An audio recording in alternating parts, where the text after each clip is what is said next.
I'm sure you know this game.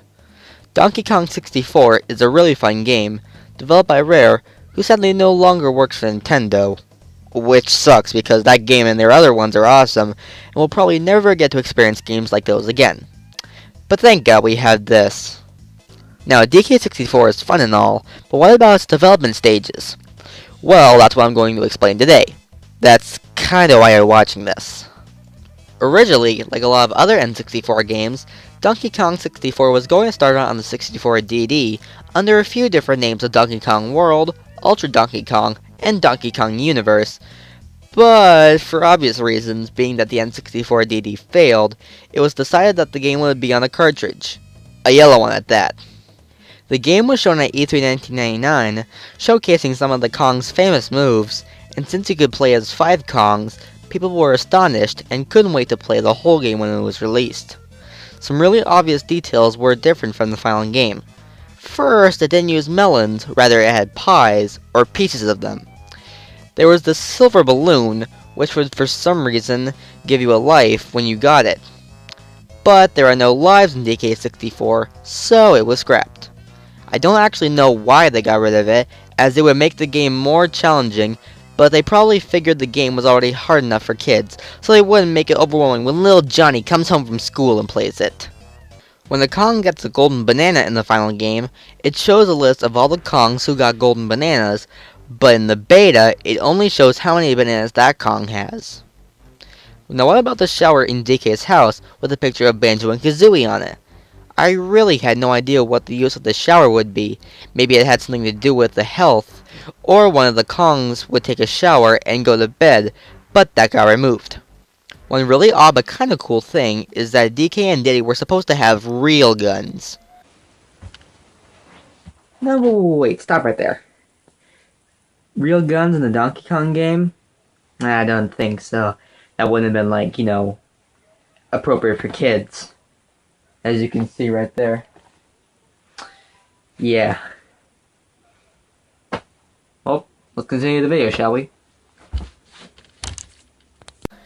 We don't know why it was removed, but it's probably pretty obvious that they wanted to keep it so that kids could play. Sounds like something I mentioned before. At one point, Nintendo gave stores a kiosk demo for other people to play it, and somehow a guy ripped the ROM of it. Like most kiosk demos, there are beta elements. The silver balloon makes an appearance. Yay! In the Armadillo fight in Jungle Japes, some other unnecessary sounds were used. You dare challenge me? Then I must crush you! You can't beat me! You'll never defeat K. Rool! No! The minecart stage was harder, which you had to collect 70 coins instead of 50. The parrot says a really cheesy line. Well done, Diddy! Have a banana! Wow, Nintendo. Just wow. The Dogadon fight with Chunky is just slightly modified as well, as Dogadon's fireball chucking sound is different.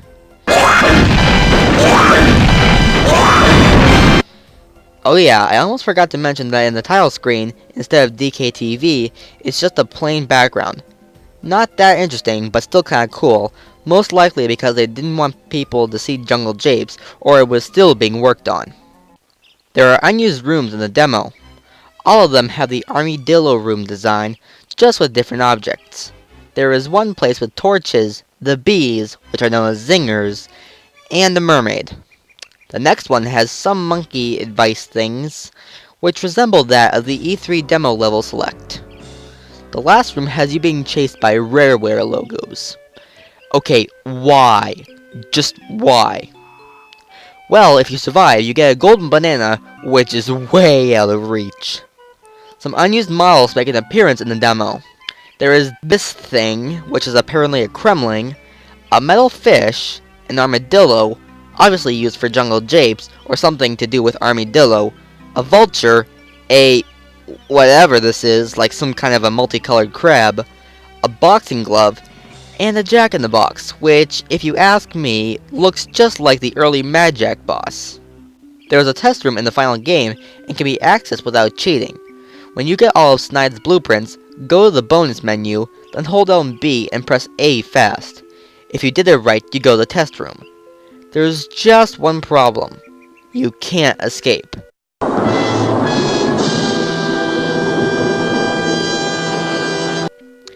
Unless reset the game. Well, when you press start, nothing happens. When you walk away from the level, it will bring you right back. Well, the test room is interesting. It's just a floor, columns, a banana balloon, and a motionless model of Donkey Kong. There's a very interesting thing within the game. It's a line of text that says Ice Key. Now, some people believe this to be the same Ice Key that was used in the scratch feature of Banjo-Kazooie, the Stop and Swap, and Ice Key being one of the items that could have been transferred to Banjo-Tooie, which can lead to some people thinking that you could transfer it to Donkey Kong 64.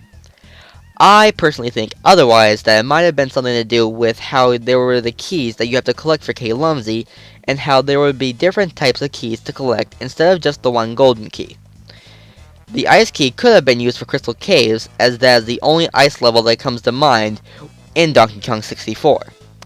That's just an opinion though. I don't actually know that it was used for that, nor do I have evidence supporting it. I'm just making a speculation.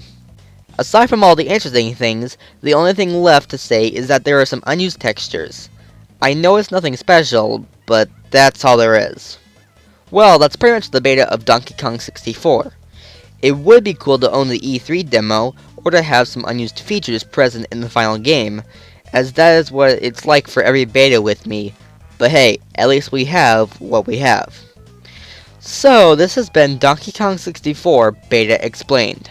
So, that was me explaining the beta of Donkey Kong 64. Now, you may be wondering, hey, you got a green screen. Yes, I do.